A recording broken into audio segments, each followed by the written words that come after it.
Hello and welcome back to another Warlords of Draenor video. So today I'm going to show you my garrison, and this is what I believe to be the optimal garrison for people who are involved in either raiding or just PvE in general. This is completely optimized around gearing my character, and it's actually a garrison that will soon enough be giving me very good quality gear. You know, stuff that's basically 645 and above. So first of all, I suppose I should probably start by going into the town hall and just having a look at my mission table so I can show you my followers and the general state of things.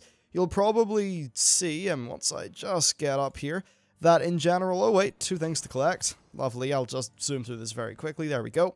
Now, you'll probably notice that when you look at my followers, especially my active ones, I've got a lot of level 100 ones, and I've got a decent amount of ones that are rare and above. I actually think I've done a pretty good job with followers, despite getting extremely unlucky with the actual follower drops that I got. I didn't get that many epics or anything like that. I got 1 or 2, but not really a massive amount. So yeah, here's my follower setup. Now, if we look at the missions, currently the best mission I've got that gives a bit of gear is this. Just gives 615, which honestly is pretty crap. But when I actually look at my followers, I think the highest item level is, it's Crowman, who's 612. Now, that's one follower at 612. Once I get my followers up to 615, and then up to 630, I'll start to unlock better missions, which give 630 and 645 gear. And then sometime past that, once my followers are at a very nice item level, I'll start to get raid gear from these missions. Now, none of that stuff's particularly common, it's all decently rare, but still, it's going to be a decent source of gear for your character. Now, with that in mind, and the whole build of this garrison being around followers, and getting them as good as possible, it's time to have a look at the various buildings that I've got. Now, I'll start from... screw it, I'll start from the left. First of all, here's our barracks. Now, the reason why I've got a barracks is because it unlocks patrol missions. They're just missions that give a massive big whack of XP at the end, which is very good for leveling up your followers, and the higher your followers' level is, then of course, you know, gets them up to 100 quicker, and gives you access to better gear and stuff like that. So that is why I've got the barracks. Now, at level 3, the barracks' ability thingy is that it will increase your maximum active follower count from 20 to 25, which means you can basically do more missions at once, which is pretty awesome, so that is why this is here. Next, we've got the barn. Now, the main reason why I've got the barn is Savage Bloods. Once I get this thing up to level 3, it will give me Savage Bloods, which are items that are used when crafting raid quality gear for this expansion. However, I'm also a leather worker on this character, which means that the hide that I get from this building will be very useful when I build things at the tannery. Also, this can be used to get food, like food buffs and stuff like that, which is very useful. So I'll move on to the other side of my garrison.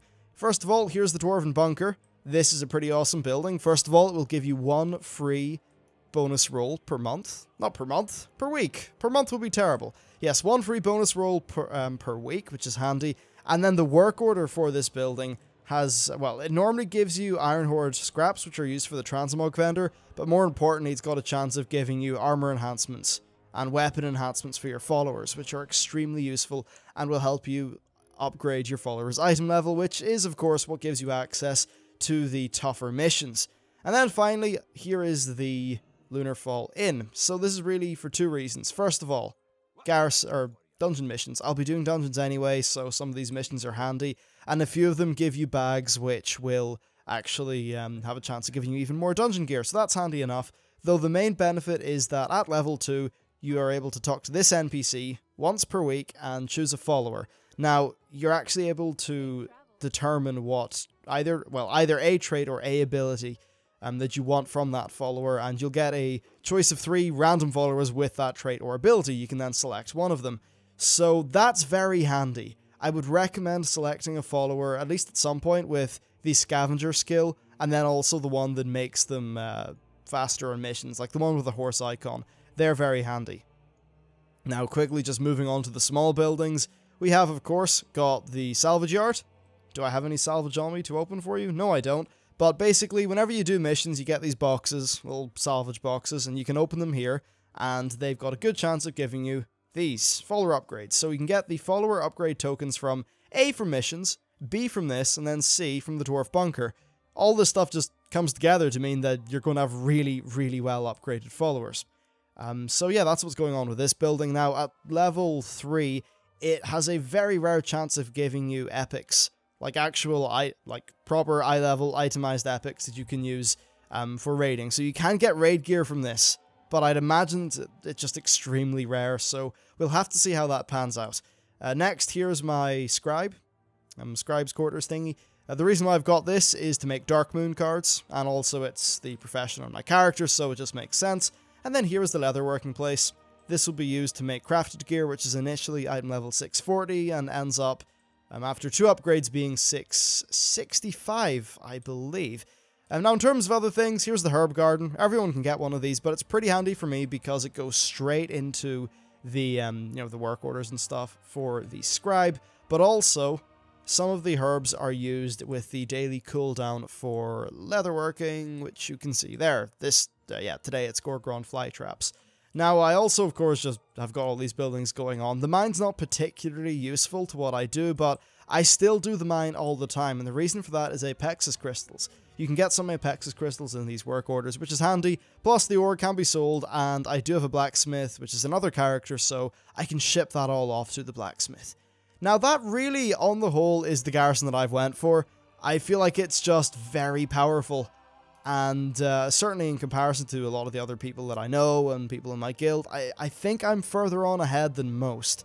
And I think a large part of that is actually due to what I covered in, well, I don't know if it's yesterday's video, but a video a few days ago in which I showed Chroman the Barbarian and the fact that he had the scavenger skill, which meant that I could just get so many resources.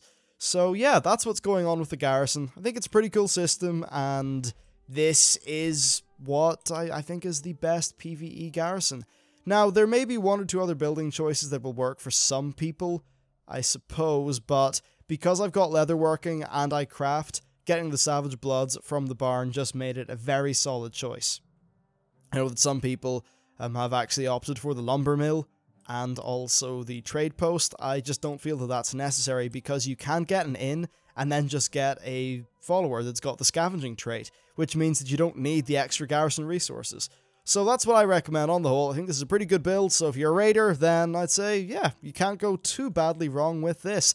Anyway, that's it for me. Thanks for watching, and I'll see you next time.